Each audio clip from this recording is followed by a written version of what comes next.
Ayon sa isang manunulat sa NBA, dapat gumawa ng blockbuster deal ang Los Angeles Lakers para makuha si Bojan Bogdanovic mula sa Detroit Pistons. Inalok ni Fadeaway Worlds Litran ang sumusunod na deal sa pagitan ng Lakers at ng Pistons. Ang Los Angeles Lakers ay tumanggap ng Bojan Bogdanovic, ang Detroit Pistons ay tumanggap ng D'Angelo Russell, Maxwell Lewis 2020 para sa second round pick 20 tandang bawas 25 second round pick. Si Bogdanovic ay isang standout shooter sa NBA, noong nakaraang season ang mga veterano na swingman ay may average na 21.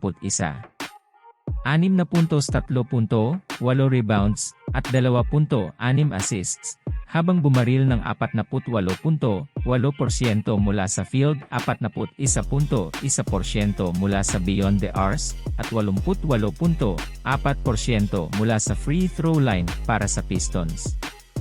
Si Bogdanovic ay pumirma ng 2 taong $39 milyong kontrata sa Pistons noong Oktubre 2022 nang mag-expire ang kanyang kasalukuyang deal. Siya ay kikita ng higit sa $140 hanggang milyong sa kanyang karera sa NBA. Hello Lakers fans! Take the opportunity to leave that like, subscribe to the channel, and activate the bell para ma-notify sa tuwing may bagong video.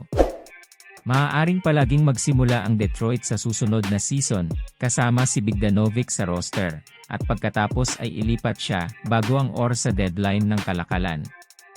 Noong 2024, si Bogdanovic ay may career NBA averages na 15.6 points, 36 na rebounds, at 1.7 assists, kasama ang Brooklyn Nets, Washington Wizards, Indiana Pacers, Utah Jazz, at Pistons. Ayon kay NBA source Matt Moore ng Action Network, ang market price para sa Bogdanovic mula sa Pistons ay isang una at maramihang segundo na masyadong mataas para sa anumang mapait. Sa ngayon ay tinangka ng Lakers na pirmahan si Bogdanovic noong tag-araw, habang kasama niya ang Jazz na nauwi sa pag-deal ng Bogey sa Pistons.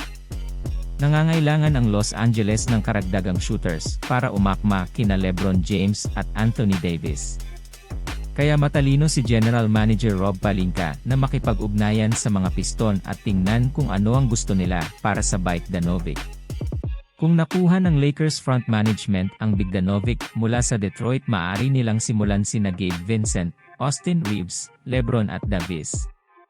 Iwanan ang iyong opinyon sa mga komento. Salamat sa panonood. Kung nagustuhan mo ang video, siguraduhing mag-subscribe sa channel, at i-click ang icon na bell upang maabisuhan kapag nag-post kami ng mga bagong video.